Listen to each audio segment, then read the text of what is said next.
हमारे सीनियर नेता वरिष्ठ मंडल उपाध्यक्ष रविंद्र दोराले जी से कि वो आए और अपना संबोधन करें।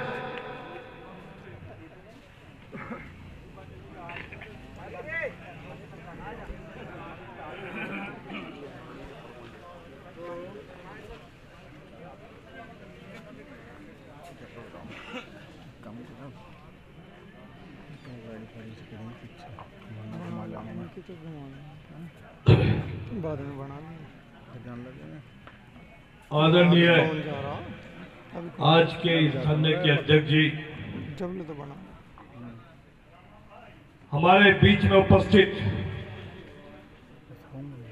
लोकदल के हमारे वरिष्ठ संघर्षशील राजकुमार सांगवान जी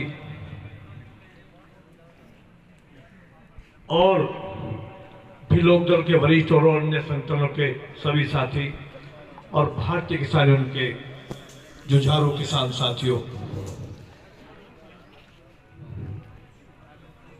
सरकार बराबर अभी मुख्यमंत्री योगी आदित्यनाथ जी मेरठ में दौरा करके गए थे। उन्होंने कहा था, जब अधिकारी थे एक एक की बात हुई कि गन्ने का भुगतान की बात है, बिजली के उसकी बात थी, लोगों साहब हम तो 70% भुगतान कर चुके, हम 80% भुगतान कर चुके। तो उन फैक्ट्रियों का नाम लिया गया जिनका पेमेंट हमेशा आगे रहता है, लेकिन जिनका पेमेंट पीछे था, चाहे किनौनी शुगर मिल हो, चाहे वो मोहद्दीनपुर हो, चाहे मवाना हो, उनका नाम तक नहीं लिया गया। हमें कोई धरना देने का शौक नहीं है। जब अगर ऐसी बात है, अभी हमारे साथी कह रहे थे कि बिजली के कनेक्शन 10,000 रुपए कनेक्शन अशोक घटान जी प्रभारी बता रहे थे काटे जा रहे हैं। यहां पर अधिकारी आए और वो बताएं, आश्वासन दें कि ये 10,000 का बिल किसानों का और कनेक्शन आप काट रहे हैं, हमें गन्ने का भुगतान चाहिए, गन्ने का पेमेंट चाहिए। आपकी सरकारी फैक्ट्री है। अरे मुख्यमंत्री योगी आदित्यनाथ जी, अगर आप सरकारी फैक्ट्रियों का पेमेंट नहीं कर सकते तो आप ये दुआई ना देखिए कि हमने 60,000 करोड़ का भुगतान कर दिया, 70 कर दिया। आप सरकारी फैक्ट्री का नहीं कर सकते। हमारा धरना, हमारा एक युवा साथी मोनू ढिंडोला जी ने ये पहल करी और उसकी पूरी टीम को हम धन्यवाद करते हैं कि इतना संघर्ष जो है इस तरह से गांव-गांव में घूम करके, और जैसे लोग हैं, अगर ये सिलसिला जो है, इसका मतलब कुछ निर्णय तो जो है कुछ होके रहेगा। साथियों, एक शेर मुझे याद आया, उनकी तुरपत पे नहीं जला एक भी दिया, उनकी तुरपत पे नहीं जला एक भी दिया, जिन्होंने जलाए थे वतन के चिराग। अरे उनकी तुरपत पे नहीं जला एक भी दिया, जिन्होंने जलाए थे वतन के चिराग। अरे महकते हैं उनके मकबरे, जिन्होंने बेचे थे शहीदों के कफन। आज तक शहीद आजम भगत सिंह, चंद्रशेखर आजाद, नेताजी सुभाष चंद्र बोस, आपको हैरानी होगी, आज तक इतनी आजादी के बाद भी आज तक ये शहीद का दर्जा नहीं दे सके अपनी संसद में। कितनी बड़ा कड़वा सच है। और उनके नाम पर छुट्टी तो दूर रही, अभी तक इन्हें शहीद का दर्जा नहीं दे सके। तरह की बात ये करते हैं और कहते हैं कि हम आजाद हैं। साथियों, क्रांति तो एक दिन आएगी। अंग्रेज युवा जो बराबर कई साल से, 3 साल से बराबर मेहनत कर रहा था, रेस लगा रहा था, और उसकी उम्मीद थी कि मैं मिलिट्री में, फौज में जाऊंगा, राष्ट्र की सेवा करूंगा। इस सरकार ने, निकम्मी सरकार ने उनके हाथ काट दिए और कहा कि ये राष्ट्र सेवा नहीं रही, हम 4 शेर की अग्निपथ योजना कर रहे हैं 4 साल के लिए। 4 साल की नौकरी जो राष्ट्र सेवा थी, वो इन लोगों ने एक नौकरी में बदल दिया। ये करा इस सरकार ने। जब वो बॉर्डर पे बर्फील में गोलियों में सामना करेगा तो वो फौजी कहेगा, कमांडेंट तुझे 20 साल हो गए, मेरी 6 महीने वाली नौकरी, गोली तू खा, मैं तेरे पीछे रहूंगा। देश को बेचने से बड़ी साजिश देखना। ये जो अग्निपथ की वीर की योजना चली है, इसके भयंकर परिणाम आपके सामने आएंगे।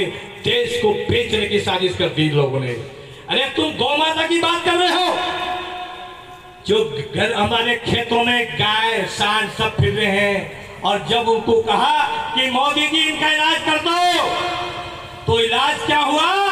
एक वायरस छोड़ दिया गया है गांव में, उसमें जिसमें गाय माता झुलस रही है बीमारियों से, कोई उसका इलाज करने वाला नहीं है। तो मोदी जी पूछ रहे हैं कुछ फर्क पड़ा क्या? कहना साहब 5 लाख तो मर चुकी हैं, और 5 लाख अभी जो है अभी बीमारी बराबर फैल रही है, गांव में फैल चुकी है। कहना हम इलाज तो कर रहे हैं आपके, ये खेतों को खा रही थी ना, तो हम इलाज कर रहे हैं। ये है इस देश का गौ रक्षक, ये है गौ माता। अरे कम से कम राक्षसों, इस देश को, इस युवाओं को, इस फौज की नौकरी को, इन गौ माता को जिसके ऊपर आप जीत करके आए हैं, तो पकड़ देते। इन पर भी वायरस छोड़ दिया गया है, सब जगह मरेंगे तरफ नहीं, कोई इलाज करने वाला नहीं। क्या है सरकार? कहे कि सरकार की बात कर रहे हैं, आपको बताऊं मैं, समझे? उनको हम जो है ये करेंगे, वो करेंगे, वो करेंगे। चीते ला रहे हैं, टाइगर टाइगर चीते लाएंगे। ये चीते आज से नहीं, ये कई साल पहले इनकी बुकिंग थी। हम तो देखो साहब चीते ला रहे हैं, हम गौ रक्षा कर रहे हैं। अब उन चीतों का सुनियो, समझिए, अब उनको प्रश्न लगी, अब उनका जो है मेला लगाएंगे, कैसा चीते को देख लो। स्थिति अभी आपके सामने, एक बिजली का बिल और आने वाला। उस बिजली के बिल में अगर आप पर 2 पशु हैं तो आपको कॉमर्शियल कनेक्शन लेना पड़ेगा। अगर आप पर जो है 8 पशु से ज्यादा हैं तो आपको जो है जीएसटी सारे टैक्स भरने होंगे। जब दिल्ली धरना था तो हमारे राष्ट्रीय प्रवक्ता राकेश टिकैत जी ने बहस करी, जिद्दोजहद करी, और वो बिजली बिल जो है वो पेंडिंग में है, यानी कि खतरा अभी आपके सिर पर मंडरा रहा है। अभी नए नए कानून 2024 तक इनको देखना है कि कौन कौन हमारे सामने है, कौन कौन नहीं, सब उनकी निगाहों में है। बराबर एक एक करके मैं मेयर से गुजर रहा था तो एक कॉलोनी पड़ती है कि साहब इसमें सारे चोर डकैत उचक्के रहते हैं। वो सारी जो है कॉलोनी मेरठ की सोतीगंज सफा कर दी गई, गिरा दी गई, और वे लोग कपड़े की दुकान और ठंडे की दुकान कर करके बैठ गए। तब भी सरकार को शर्म नहीं आई।